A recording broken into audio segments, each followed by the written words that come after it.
नमस्कार। स्वागत है आप सभी लोग का मेरे इस चैनल में।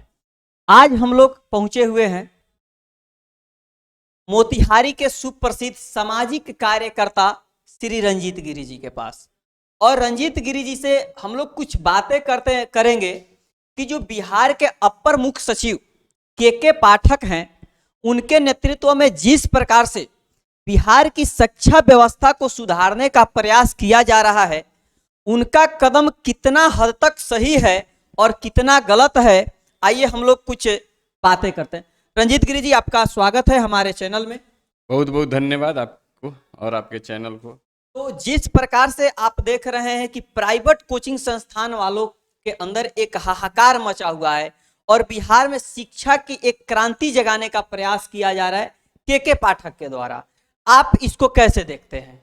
लेकिन बीच में सरकारी स्कूल का शिक्षा का ये हाल हो गया था, चाहे शिक्षक भी समय से नहीं पहुंचते थे, तो के पाठक जी शिक्षकों को समय से पहुंचाए तो देखे कि बच्चे नहीं पहुंच पा रहे हैं। जैसे 9th 10th 11th 12th में बच्चे नहीं पहुंच पा रहे थे, तो उन्होंने नियम बना दिया कि उनको लगा कि भाई कोचिंग में जा रहे हैं बच्चे, उन्होंने नियम बना दिया कि स्कूल आवर में आप कोचिंग नहीं चला सकते हैं।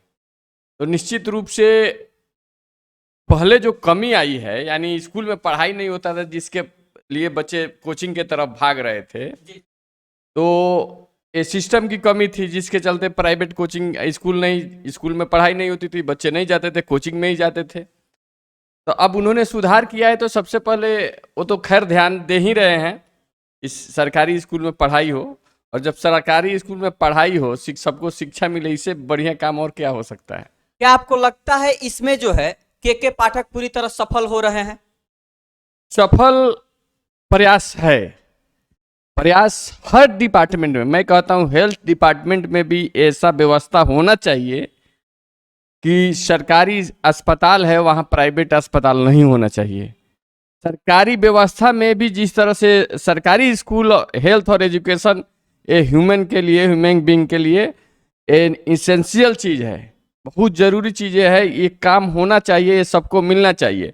और जब सरकारी सिस्टम द्वारा दिया जा रहा है, तो अब जनता मूर्ख नहीं रह गया है। जनता के टैक्स से पैसे से अगर मान लीजिए हेल्थ डिपार्टमेंट में पूरा खर्चा हो जा रहा है, सिस्टम पे एजुकेशन में खर्चा हो जा रहा है और उसका लाभ नहीं मिल रहा है, तो जनता भी अब खोज रही है। तो के पाठक जी कर रहे हैं, ऐसा हेल्थ में भी हो और हर डिपार्टमेंट में हो, बिल्कुल बेहतर होगा। हम लोग कुछ बच्चों से बात किए जो बच्चे विद्यालय से निकल रहे थे, तो हम लोगों ने पूछा, तो बच्चों का कहना है कि स्कूल में जो है शिक्षक नहीं है। तो इसको आप कैसे देखेंगे कि अगर आप बच्चों को स्कूल में बुला रहे हैं एक तरफ और आपके शिक्षक विद्यालय में नहीं है, बच्चों को बैठने के लिए सुविधा नहीं है, बेंच आप नहीं दे रहे हैं, तो बच्चे आखिर कैसे पढ़ेंगे और कैसे आप सुधार कर पाएंगे? देखिए, मैं जिला स्कूल को हम काफ़ी करीब से देख रहे हैं, उसमें 30 से ज़्यादा टीचर हैं और 30 मतलब 900 1000 बच्चे भी जाए तो वहाँ आराम से पढ़ सकते हैं। तो बीच में हम लोग देखे कि बहुत कम बच्चे जा रहे हैं, मतलब बच्चे 200-250 के आसपास हो गए थे। तो ऐसी चीज़ नहीं है। हाँ, एडमिशन हो रहा है हाई स्कूल में बहुत ज़्यादा, जैसे आप 11th 12th में जाएंगे, 10th में जाएंगे, 9th में जाएंगे, अगर सारे बच्चे स्कूल चले गए तो निश्चित रूप से किसी भी स्कूल में बैठने के लिए जगह नहीं है।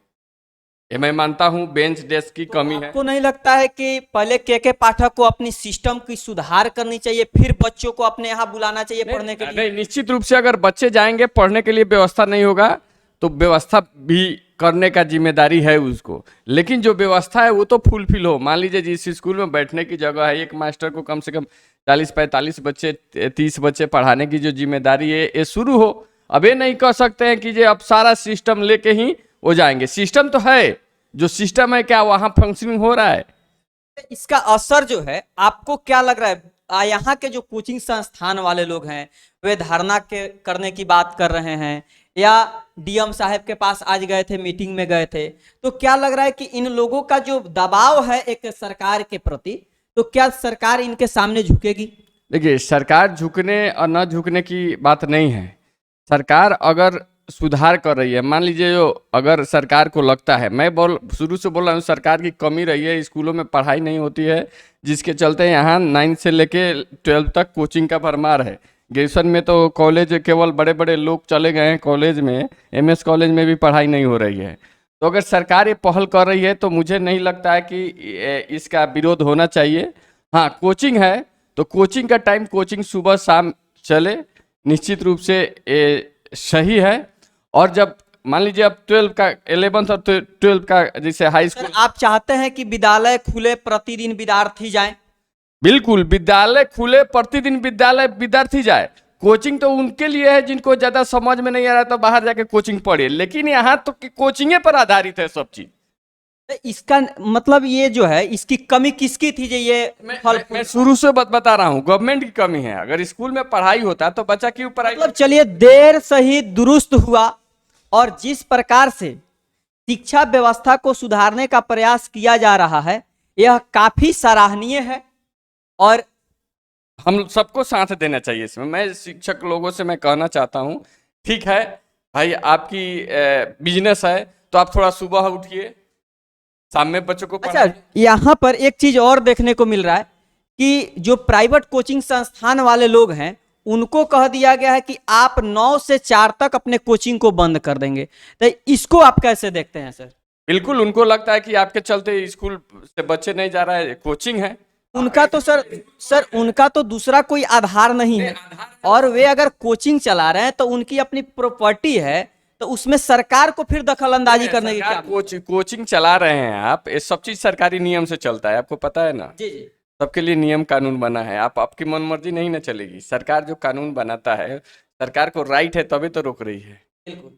तो मान लीजिए सरकार को लगता है कि नहीं, मान लीजिए इससे हमारे बच्चे स्कूल नहीं जा पा रहे हैं, बताइए एक टाइम में अगर 2 टाइम बच्चों को पढ़ाने के लिए कोचिंग चले और स्कूल चले, तो स्कूल में बच्चे कैसे जाएंगे, कोचिंग में कैसे जाएंगे? ये तो दोनों के लिए समस्या। अच्छा, तो आपको लगता है कि जो कोचिंग संस्थान से 75% का जो अटेंडेंस है, अगर सरकार कहीं सब बच्चे कोचिंग ही चले जाए, 75% अटेंडेंस नहीं बनेगा तो फिर तो उनका फॉर्म भरा है। सर, अगर जिस प्रकार से कोचिंग संस्थान के द्वारा ही इतने दिनों से हमारी बिहार की शिक्षा व्यवस्था चल रही थी, तो क्या लगता है स्कूल जो खुल जाएगा और स्कूल में बच्चे जाएंगे तो कोचिंग से बेहतर परफॉर्मेंस स्कूल दे पाएगा? देखिए, पहले भी कोचिंग चलता था, हम लोग भी यहीं सामने एकलव्य कोचिंग चलता था, चंपारण कोचिंग चलता था, लेकिन सब सुबह में चलता था। हम लोग ज्यादातर देखते थे कि सुबह के टाइम पे कोचिंग चलता था। अब क्या हुआ कि पूरा मतलब एकदम से एजुकेशन सिस्टम 9 से लेके 9, 10th, 11th, 12th एकदम से सिस्टम करप्ट है, सारे बच्चे कोचिंग पे डिपेंड है। तो निश्चित रूप से कहीं ना कहीं सरकार का फेलियर है जो इस तरह की व्यवस्थाएं बनी। अब सरकार सुधार करना चाहती है तो थोड़ा कष्ट तो होगा सबको। जब मान लीजिए रोड बन रहा है, आप आज जाके देखिए कचहरी पे फ्लाईओवर बन रहा है, बहुत कष्ट है वहाँ पे। बलुआ फ्लाईओवर बन रहा था तभी तो कष्ट हुआ था सभी मोतिहारी, लेकिन आज बलुआ फ्लाईओवर बहुत।